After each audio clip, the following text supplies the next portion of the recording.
Corporations getting fat off the sweat of the workers, screwing investors, crying for bailouts and buying our representation, authority of war in the hands of those who stand to gain the most from war by making huge profits in the oil companies, privatization of basic needs, like liberty, happiness, drives up prices, religion, or prohibiting the free exercise thereof, or abridging the freedom of speech, or of the press, or the right of the people peaceably to assemble and to petition the government for a redress of grievances. We are the people. We have the voice. What could you do with your voice to further a cause that's important to you? This is the story of a woman who's walking across America to raise awareness of our eroding democracy. So I went to a Ralph Nader super rally around the time of the presidential election, and that was when I first heard about Granny D, who was the 90-year-old woman who walked across the country. And I thought, wow, that's a really crazy thing to do, and yet something about it was so romantic, and I thought, wow, that would be so much fun. So when the election happened, then I decided that that was an excellent catalyst to doing something with my life for the cause, and decided on democracy because I wanted to be for something. I felt that there was too much, against, and we weren't building the numbers that we needed to, because, in a lot of ways the movement is, really radical and out there, and they need to be, and I understand that, but at the same time, if we're going to build a mass movement, we have to get out and talk to people. So I just started putting all these things together and came up with this idea of collecting grievances, because I didn't want it to be just about me. And it's proven to be an excellent tactic, because people are so articulate, and people know what's up. They know what they're seeing on CNN is not the real story, and they don't know any alternatives. So another thing I've been able to do with this walk is turn people on to places like Indomedia, have them read The Nation, stuff like that, and it's great. I mean, it gives people hope to see that there's other people out there that think the same way that I do, but they've never really been exposed to that before. Here's one from Hunter Thompson. Just flash the picture really quick and I'll see. Dear President Bush, I'm tired of your goddamn lies. Stop murdering people. Calm down. Lay off. Thank you. Hunter Thompson. It was funny. This one was from, I went to Nevada to the nuclear test site and learned a lot about nuclear energy and the Yucca Mountain issue, and so I got quite a few grievances from there. You have the power to create a better and more stable life for all people. You have equal power to continue the negative cycle we are in. You have the power to choose how you are remembered, a person who bowed to corporate greed, or a person who did the Lord's work and elevated the dignity of all people.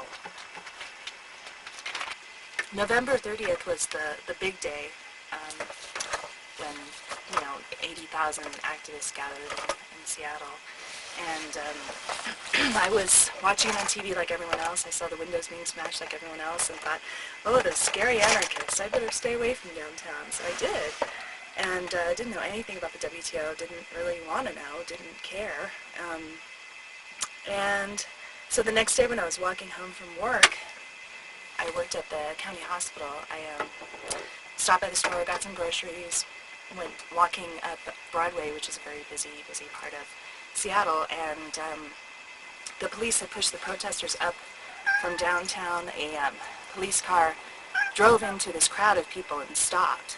And so I remember thinking, why are they doing that? That's sort of trying to instigate something. And sure enough, a couple of kids started rocking the van. Well, then, 300 riot police from just nowhere materialized, and the first tear gas, actually it was a concussion grenade, went off right a few feet away from me. And so I started running. We all started running. And they started lobbing the rounds of tear gas. I never heard an order to disperse or anything. And it was so funny how totally nonviolent people were. In fact, we would stop at the crosswalks and wait for the light to change before we would run across, and we're all, we can't breathe from the tear gas. So when I saw that happening, when I saw, that it wasn't like what I saw on TV, that, nobody was instigating it, then I thought, wow, something's up. And so I hung out and watched it, and saw so many acts of brutality on the part of the police that I decided I needed to stay there, that somehow if I left, people weren't going to be okay. So I stayed until 2 in the morning when they they lobbed the last round of tear gas. We were actually singing Silent Night. We were trying to sing Christmas carols to show how nonviolent we were. And after that, I finally, I'd been tear gassed so many times that night that I went home. And the next morning, got up at about 9 o'clock and met over at the university, and a whole bunch of people came out, and we marched downtown. We marched into the no protest zone with our signs and buttons, which was against the law during that week. And then that was it. There wasn't any more instigation on behalf of the police. So I stayed out at King County Jail for 3 days. I camped out, and we were waiting for the 650 people arrested to get out. And it was so amazing when these people would finally be processed and started coming out to listen to their stories and the solidarity actions that were going on inside, even with the people in jail for other reasons. They joined in, and that was going on outside too. I mean, people were bringing us food and blankets, and I've never seen that before. So that's why I stayed, and after that got into organizing for 2 years, trying to build coalitions between labor and environment and human rights groups and anarchists, and I learned a lot, and I learned that I hate meetings a lot. I did 6-7 meetings a week there for a while. I had no life outside of that, and so that's what started me thinking that I wanted to do something different, something that nobody's ever done before. How many people have you run across that think he's doing a just dandy job and don't have any problem with him? Honestly, less than 20. I talked to hundreds Percent of or people? people. People. Yeah, and these have been in small towns, and I would ask them, why do you think that he's doing a good job? And they'll bring up something about his stance on abortion, or the typical Right. stuff that keep us divided, the topics that keep us divided.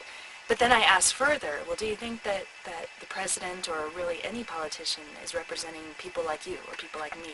And every single one of them said no. So, I mean, there's something to that, I think. But, there's a few people that just like him as a person, think he's a good old boy, and don't really know what's going on. And so, I mean, instead of, being angry at them or thinking, well, they're part of the problem, I think that it's our responsibility to go out and educate these people. And that's the biggest change that I've seen in my own life, is not being so quick to judge, because, there's people out there that really do care a lot and know how to fix a lot of these problems, and they come from the most unlikely places. One fellow I met in Idaho actually was a good old boy from Wyoming, and he thought it was kind of silly, this whole walk thing, and the fact that I'm a woman probably didn't help. And so I started talking, and it turns out he's a salmon biologist, and he's working on saving the salmon in Idaho, the endangered salmon. And it shocked me, because from just my first impression, I never would have guessed that he was doing something like this. And so he said, well, yeah, I was out fishing with my buddies out in Montana, and one of them mentioned that one of the fish we were fishing for was just placed on the endangered species list. And he said, when that happened, I thought, well, that's really messed up. I should go do something about it, because he cared about fishing and hunting and all that. And so here was a person that did the same thing that I'm doing, just decided to devote his life to a cause. And I had no right to be judgmental about that. But, that's something that I think you have to learn in talking to people. And really my survival depends on my ability to talk to people, no matter where they're coming from.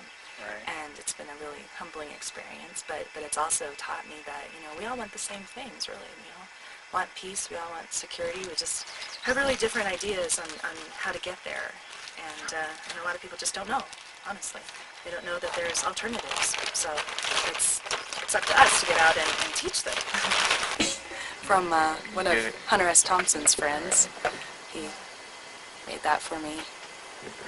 I'm hoping that the Walk for Democracy inspires people to promote and experience their own personal power. This is where we live, and this is a quote from Barbara Lee. She was the only congressperson that opposed the war. Hunter S. Thompson stuff. Hunter S. Thompson Christmas card. Of course, Rosie the Riveter. This is my friend Bong back in Seattle, sporting fresh scars from when he got attacked by the police at some random protests. They regularly do that in Seattle. Let's see. Over here we have a picture of me right before I got arrested. It was on the day, this was the WTO anniversary, and we had a march with about 5,000 people that day, totally peaceful. And then once the media left, the police decided to corral us in this small intersection and gave us orders to disperse, and then wouldn't allow us to disperse. So we all got arrested. And I spent 17 and a half hours in a holding cell. So often when I feel, really down doing this walk, I remember how I felt in jail and how nice it is to be free. Do you think that the capitalistic system in this country is working? No, I think that corporatization is the cause of most of the problems. I think that money and power are concentrated in the hands of a few people, and everybody else has to sort of suck it up. It's not good. But what can one person do about it? Nothing. Run!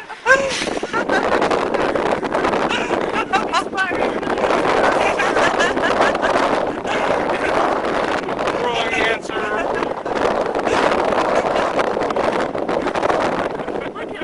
This is the mural that hangs on the Seattle Intermedia.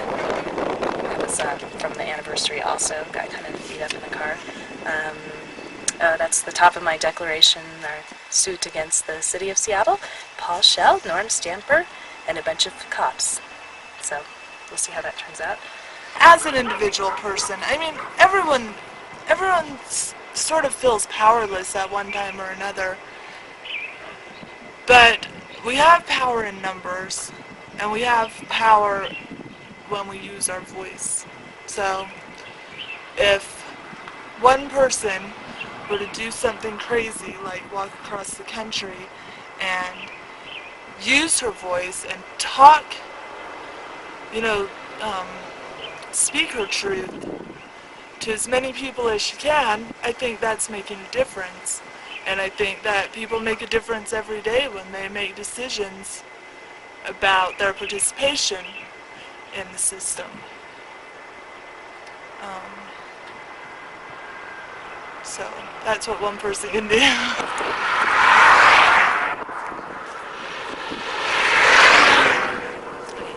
So there's a 93-year-old man I met in Maybell, Colorado.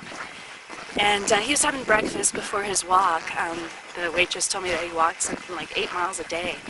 And I thought, well, that's so amazing, this 93-year-old man. So I walked over to him and told him what I was doing and asked him about his experience doing so much walking. He said, well, all of my friends are dead, and I think it's because they stopped walking. So I have to keep walking every day, otherwise I'll just lay down and die.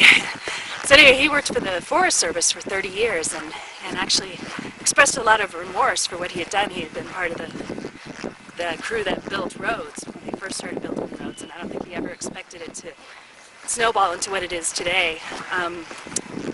Oh, there's a car coming. I just climbed 3,000 feet in 10 miles, and it's pretty exhausting, but it's beautiful out here. And I don't know, sometimes I wonder if laying around on a hammock drinking beer for democracy wouldn't have been a better idea. So he'd been working for the Forest Service for 30 years and retired, and he and his wife had spent most of their retirement years just walking around Sandwash Basin, which is where we were going to go around later that day. And he collected all of these artifacts over the years from old homesteads and little arrowheads he would find. Had been collecting them for years. He started talking to this BLM guy one day about what he was doing, and the BLM guy raided his house and took all of the artifacts because he said it was illegal for him to gather these things. The town was, of course, in an uproar, and eventually he got his stuff back, but people hate the BLM. Oh, they hate them. I think that's what happens when you get into bureaucracy like that. You sort of forget common sense that, this old man, I mean, that's all he has in his life. And to take that away from him is cruel and unusual punishment, I think. But, you don't think about that. You just think about rules and, and people dislike that very much out here in rural America, which is also the same reason they hate environmentalists. Because environmentalists don't go out and talk to them either. In a lot of ways, they're just as bureaucratic as the Forest Service as far as communicating with the people whose decisions are being affected by what they're doing. So I'd like to see that change.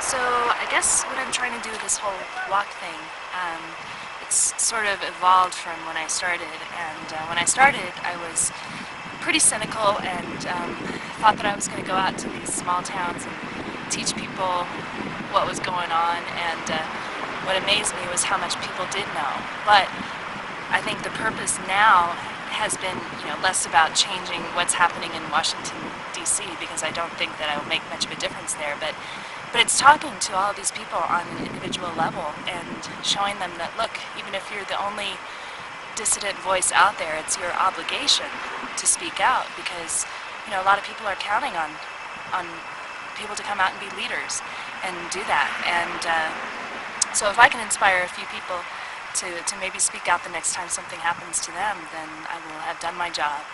And of course, getting the grievances, I hope to be able to publish them, because it's pretty amazing. They've been heartfelt and sincere, and I think I wasn't expecting that either. People care about the decisions that affect their lives, and they want to be a part of that, but too often, if you don't have a bag of money, you don't have a say in anything, and we sit around and wait for our lives to be legislated for us, and I think people are fed up with that. I think they're looking for something else, and this is just a start, but hopefully it will continue to snowball, and we can actually move towards a real democracy in this country. Right, Sherpa? Sherpa's an anarchist or something. There's nothing to do. Wearing the colors.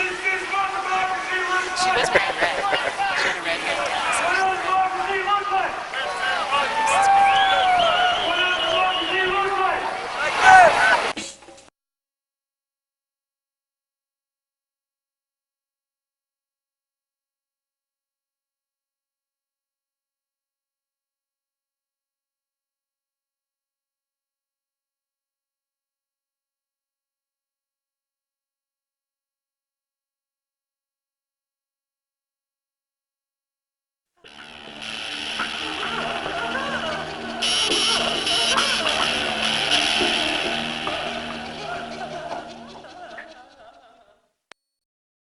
Corporations getting fat off the sweat of the workers, screwing investors, crying for bailouts and buying our representation, authority of war in the hands of those who stand to gain the most from war by making huge profits in the oil and government business, privatization of basic needs like liberty, happiness, driving up prices, religion, or prohibiting the free exercise thereof, or abridging the freedom of speech, or of the press, or the right of the people peaceably to assemble and petition the government for a redress of grievances. We are the people.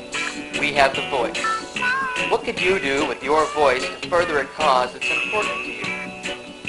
This is the story of a woman who's walking across America to raise awareness of our eroding democracy.